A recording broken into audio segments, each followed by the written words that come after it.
If getting a new position in 2026 is at the top of your New Year's resolution list, then we have the guest for you. Today, I'm talking to Sarah Johnston, who is the founder of the Briefcase Coach.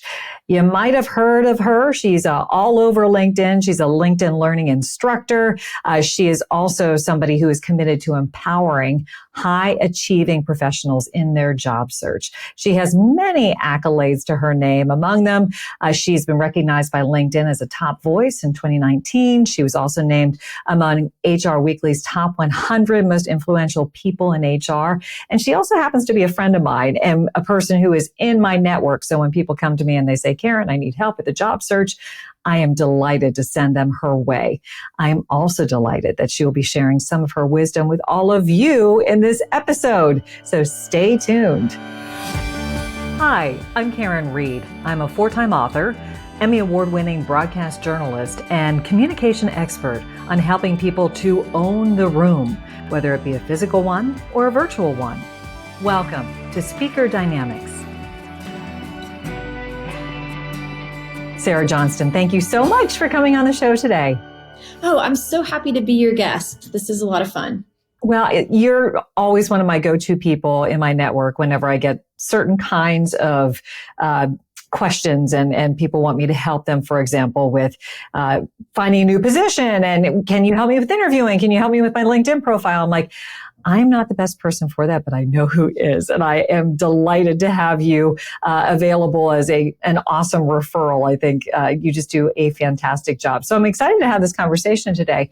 So what I wanted to focus on was about how people can articulate their value well as they're going into a job search. So let's begin just with the basics. What do you mean whenever you talk about articulating your value? I love this as a first question because I think this is a very common mistake that a lot of job seekers make is that they think, you know what, I need to apply for a job. I'm going to dust off my old resume, but they're not thoughtful about who that target audience is and how they have personally evolved and changed over the last few years, since the last job search that they've been a part of, right, and how they can customize their story for that ideal next position. So when we think about kind of articulating your message, it really starts by first identifying who your audience is and what they value and what their pain points are. Is that something that people often don't do? I think about it almost like an audience analysis that I always recommend my clients do when they're putting together a presentation. Like, who are you talking to? What do they care about? Would it be similar? 100%. So many people think they're getting their resume reviewed. If somebody asks to review your resume, like a friend, or maybe you're paying for a service and they don't ask to see job descriptions from you that are in alignment that describe an ideal role, they're doing you a disservice, because when you really do that kind of that thought work that you just mentioned, you need to first assess that target role. And when I'm doing that for folks, I go through and identify keywords and key themes and what those organizations are looking for in a leader. And a big mistake that I see people making is they say, Sarah, I'm thinking about my next role and I really want to be, in a C-suite level position. I want to make decisions. I'm thinking I could either do product or I could do strategy. Those are my two strong suits.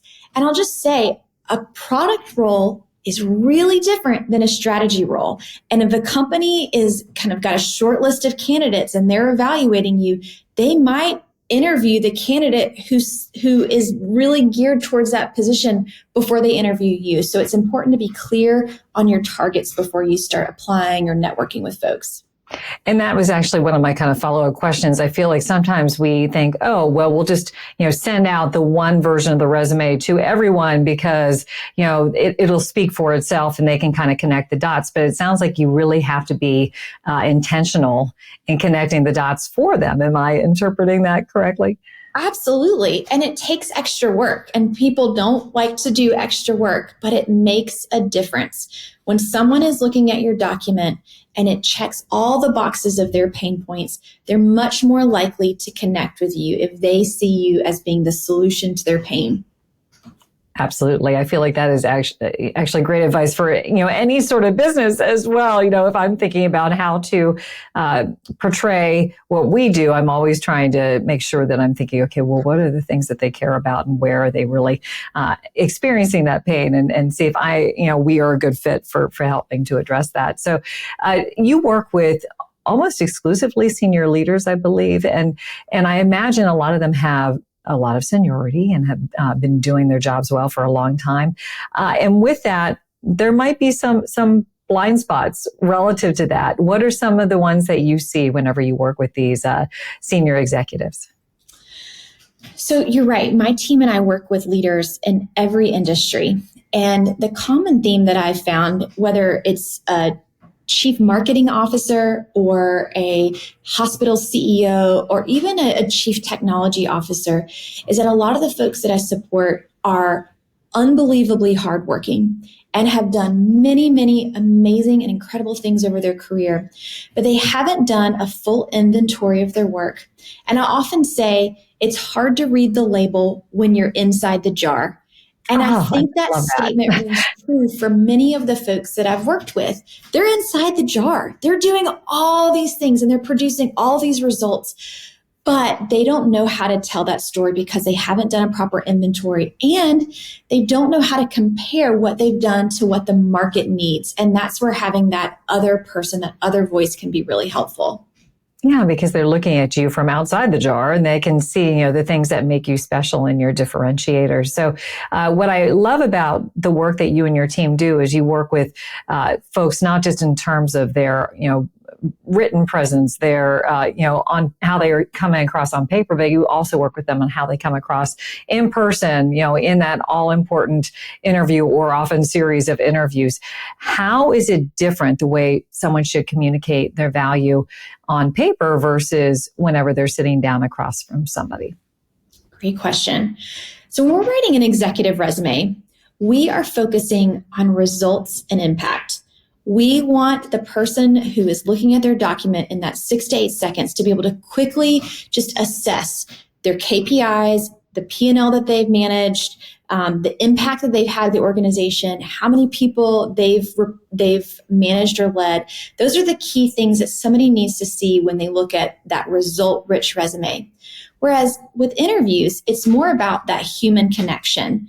We try to teach people how to tell stories because we know stories are much more memorable than facts. So when you answer questions like, tell me about yourself, it's great to lead with, again, your value proposition, something about you that's unique or memorable, and making that human connection with the person on the other end of the table. Yeah, and it's so funny. I can hear people's responses whenever I say, introduce yourself to everybody, and they start listing their title and what they're responsible for, but there's very little story behind it. And, one of the ways that I introduce myself is, I'm a communication coach, but I like to think of myself as a confidence creator, which says much more, right, about, our philosophy and how I like to approach, anything I do versus I am a communication coach and CEO of Speaker Dynamics, like whatever. Like I want to know more, like tell me more about you as a person. So I love that guidance. I think that's really clever. So let's talk a little bit about uncovering those true differentiators. I know that that's something that you go deep on and help people to figure out, because I think that's also a problem. We often underestimate our uniqueness and the value that brings. So how do you help people understand how they can stand out and what is honestly now just a sea of candidates, given how easy it is to apply for jobs these days? So I think the first step is really helping people understand why they were first selected for the role and being able to articulate the chief challenges that they were hired to solve. And then being reflective and then thinking about how the organization is different today because they were part of that organization. So if they were in the role for 3 years, why is that organization different or better because you were part of that organization? And then one of the things that I teach people, and I'm sure that you probably work with folks on this as well, is leading with impact. A lot of folks, especially at the executive level, like to give lists of things that they've done, all the responsibilities that they've had. but those can get lost on people. Instead, I want them to lead with the organization's change or how it's different or better. So when I work with folks, I like to teach the RAS formula for resume bullet points. And that stands for result, action, situation. So instead of creating a laundry list of resume bullet points, instead, I want them to not bury the lead and lead with the impact on the resume. And that little difference really helps that document stand out. Okay, that's so interesting because I know about like the STAR technique where you start with the situation and it's almost like you're turning that on its head, which whenever I teach any sort of executive level presentation format where you're presenting up, I always say, don't bury the lead. You know, you have to explain right up front, you know, what is the most important thing and the result that you had, or what is your ask, you know, what is your call to action? And then they'll listen differently to the rest. But you want to make sure that you have that headline that is right at the top so that they understand, in your case, that they understand this is what impact I can have on your organization because I've done it before. So is that kind of the thought process? 100%. And executive recruiters, they don't have a lot of time to just sift through dense text. Give them what they need to see. And in this case, for most executive recruiters, they need P&L, they need headcount responsibility, they need to know if this was a global role, who reported into you, and then just your key impact of like revenue growth, top line margin growth, things like that. Those are what's important to the organization. Yeah. I'd like to actually go back to your former life. You know, you started off as an executive recruiter, correct? Yes. And, you know, so whenever you were doing that job prior to the easy button, you know, on LinkedIn, you know, how different is it today to be a recruiter versus how it was when you were in the trenches doing it? So different. And I really feel for recruiters right now because recruiters by nature are connectors. They are relational folks. And right now, the way that the easy button has shifted things and AI has made it so much easier for folks to apply for roles online, they are absolutely inundated with applications. I first started recruiting in the 2000s, the mid 2000s, early mid 2000s. And maybe at best we would get 25 positions for an open rec that we had. And that was a competitive role. And I would look at every single application and I would probably do a phone screen with most of the folks that applied for roles. Today, and I'm sure you've heard this, recruiters, especially at companies like Red Hat, Google, SAS, you know, Cisco, they're getting thousands of applicants for open positions. And those recruiters are absolutely inundated and they're not calling everyone that applies. And a lot of the time they're using screening tools that leverage machine learning to do the first read of the resume. So that's kind of where it's important to go, going back to what we said earlier of having the job descriptions in front of you as you're writing that document so that you're able to infuse it with words that need to appear in the resume to get past that first ATS screen. Yeah. And then my personal pet peeve is whenever there is like something rather than a person interviewing you, it's you talking into a camera. And this is coming from the person whose moniker was on camera coach. I just feel like that puts so many qualified candidates at a disadvantage if they don't have good on-camera presence. And I think, oh, that's so unfortunate, you know, but it also speaks to the fact that you need to make sure that you can navigate this sort of conversation well and be able to be as authentic as possible through it. But let's talk a little bit about the easy button and LinkedIn.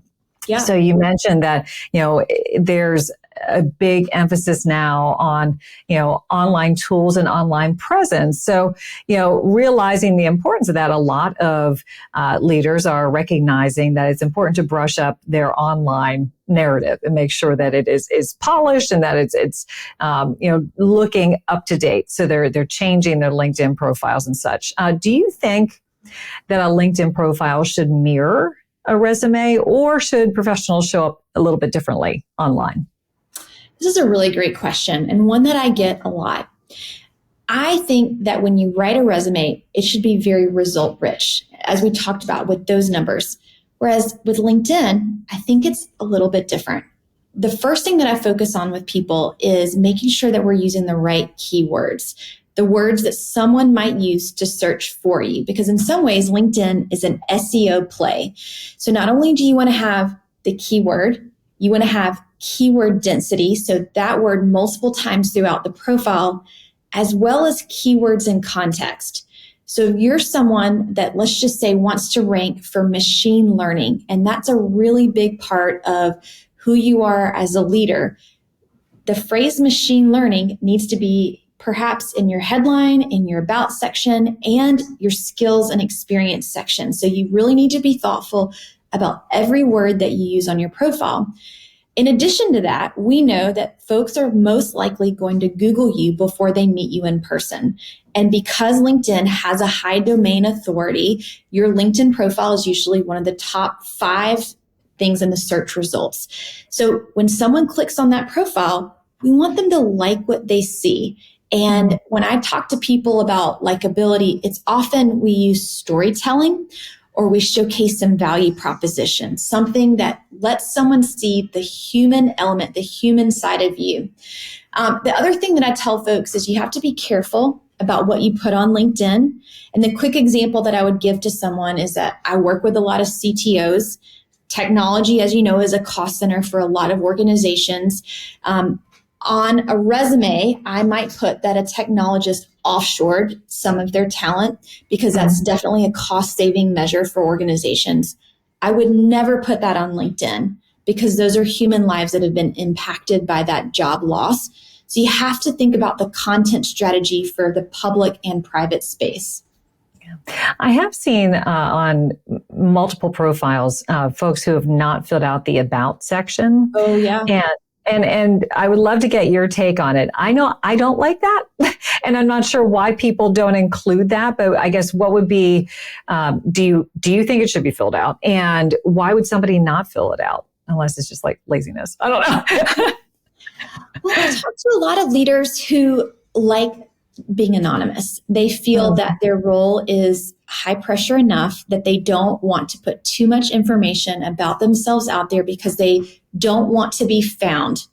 And I hear what they're saying, but if you aren't searchable and people can't find you, then they're not going to find you for more opportunities. And so you have to balance, your willingness to be a little bit out there, searchable, and your desire to get a new role and new opportunity. I think writing your about section is one way to control the narrative. And when you write that section yourself, you're telling people what you want them to know about you, what they think you should know.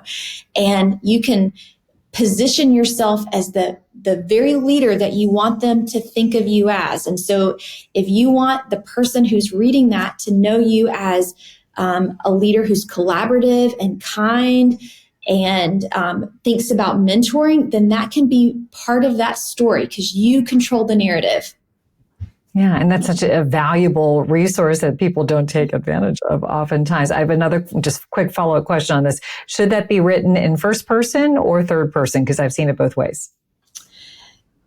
I've done so much research on this question, so I'm glad that. Oh, really? Okay, that's interesting. Yes. So I did a survey of my LinkedIn audience, and I got about 5,000 responses, and 78% of folks prefer the first person.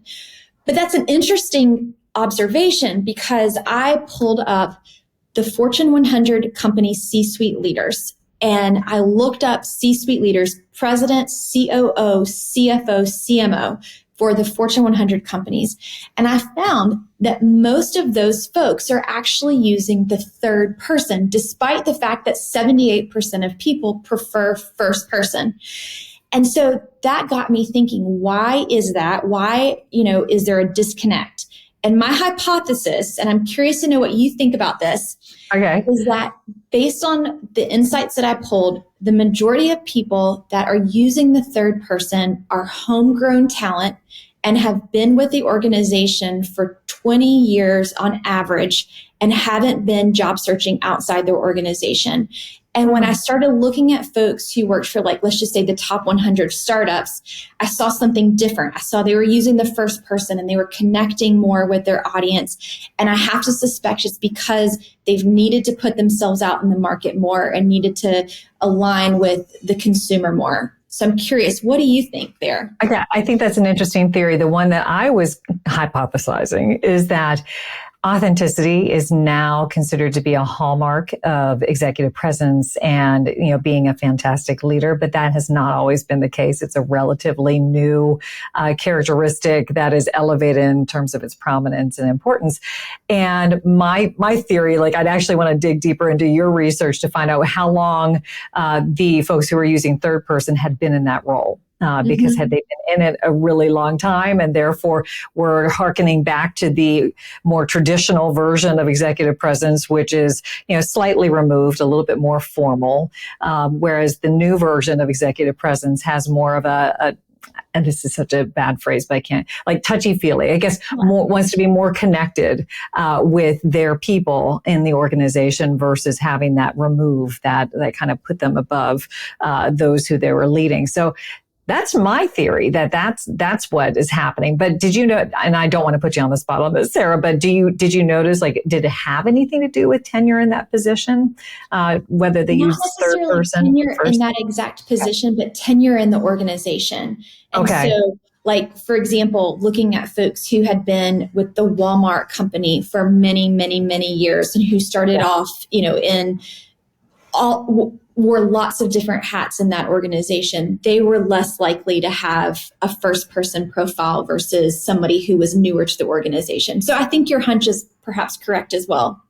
Well, but also I was thinking too, I know a lot of senior leaders who don't write their own stuff and they have somebody who's writing it for them. So maybe it's uncomfortable for that other person, their executive comms support person, to write in the first person for their senior leader. I don't know. There's a whole bunch of different ways that we could go with this, but it's kind of fascinating to think about. But I wrote mine in the first person because it just seems to it would be odd for me to write in third person, very honestly. I think it would feel very uncomfortable. So you're also responding to your own private messages. And so I think that's the distinguishing fact is someone else operating your LinkedIn profile, or are you operating your LinkedIn profile? Right.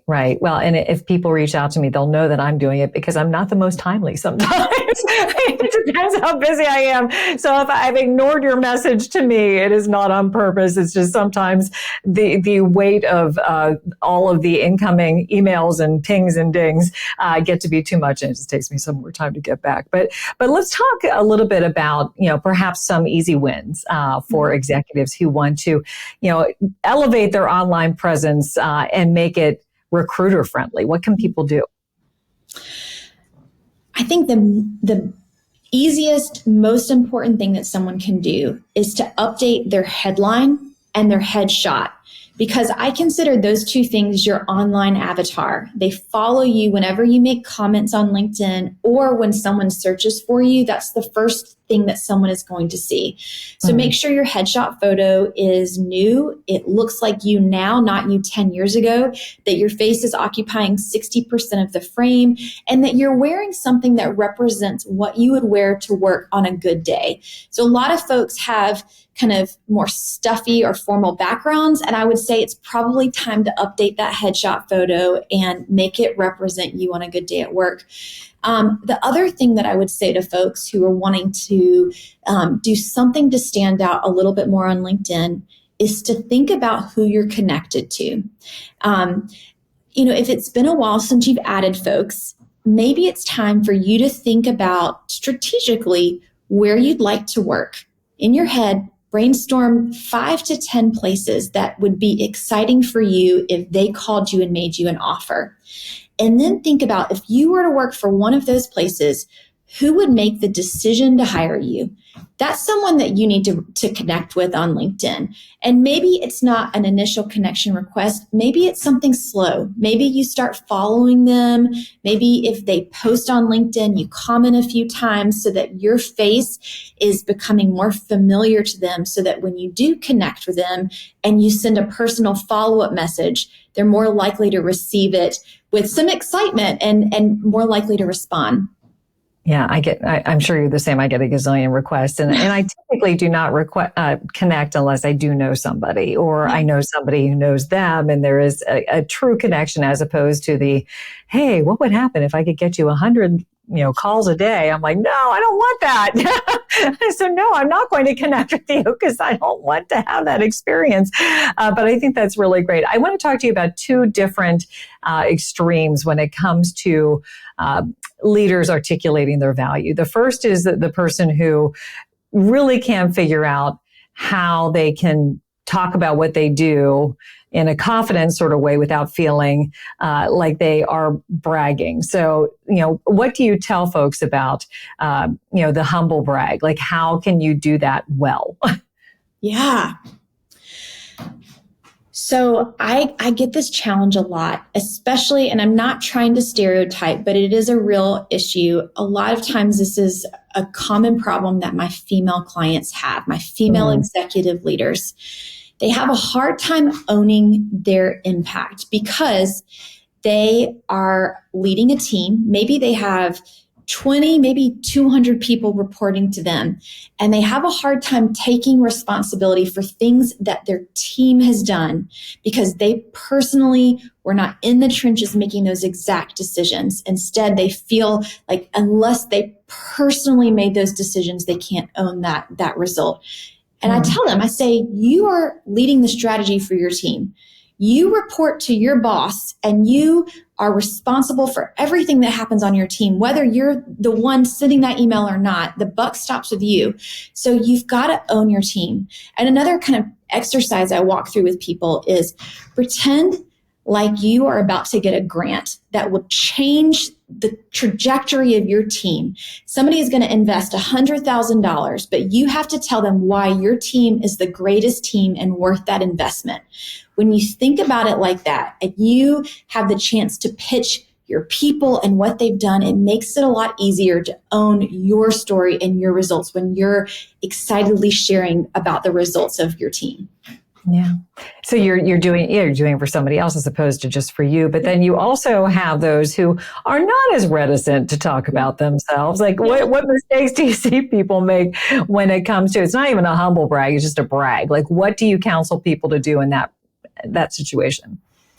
Let's use words like we and team and not just I, because you didn't do that alone. So using inclusive language, giving credit where credit is due, and making sure that you're not taking credit for something that if your colleagues saw your resume, they wouldn't judge you harshly for that. Because I've certainly had folks where I've worked with multiple people at a single company and, so-and-so referred me to so-and-so and they got to see so-and-so's resume and they're like, you made him look really good, but I know him and he didn't do any of those things that he said. So you have to make sure that if your colleague sees your document, they're going to be able to defend you and your work. That's so good. And maybe even go to the extreme of, okay, show your colleague what you have on there and see if they are thinking it's passing muster, because that'd be really disturbing to realize that somebody is just, claiming things that they achieved and they were not their achievements. But this went really fast. I knew this was going to go fast. But one of the things that I like to do, Sarah, at the end of all these episodes is give our listeners and our viewers an opportunity to take in one big idea that they can, chew on for a while. This is coming at a really timely point in the year, and we're getting towards the end of 2025. So, I'd like to be a little bit more strategic and the one big takeaway. If you could leave our listeners with one action that they could take to start articulating their value tomorrow, what would that be? This is a great question. And I've put together a worksheet for you to put on your website for folks who want to use it, a value proposition worksheet. I want your listeners to go in their office and close the door and give themselves 20 minutes of quiet space to answer the questions in my worksheet and really think about their brands, their unique factors, why people choose them for work over others, and go through the prompts in the exercise. These prompts will give you enough content to generate about a 4-sentence value proposition statement. That value proposition statement will help guide you as you're thinking about your job search, your career targets, the work that you choose to do in the near future. So my hope for your listeners is that they'll take the time, the 20 minutes to invest in themselves and really take inventory of their value, their worth, and why they do what they do. I love that. And that, Sarah, is going to be our bonus content for this week. So if you want to go check out Sarah's value proposition worksheet, which I think is so fabulous, you can go to speakerdynamics.com/bonus content, speakerdynamics.com/bonus content, and get access to that value proposition worksheet. And I think I need to do that as well. So Sarah, thank you. This was fabulous. Thank you so much for this conversation and for sharing your wisdom with everyone out there in Speaker Dynamics Own the Room world. This was so fun. I love just this conversation and the people that you get to work with. So thank you for having me on this podcast. Thank you, Sarah. Sarah is absolutely at the top of her craft. So if you are thinking about entering a job search, I would suggest you reach out to her and her team, and she will set you up for success. I want to thank all of you for helping to set us up for success with Speaker Dynamics Own the Room. It's your loyal listening and watching that has allowed us to create a community around this podcast. And we thank you so much for being a part of it. Until next time, everybody.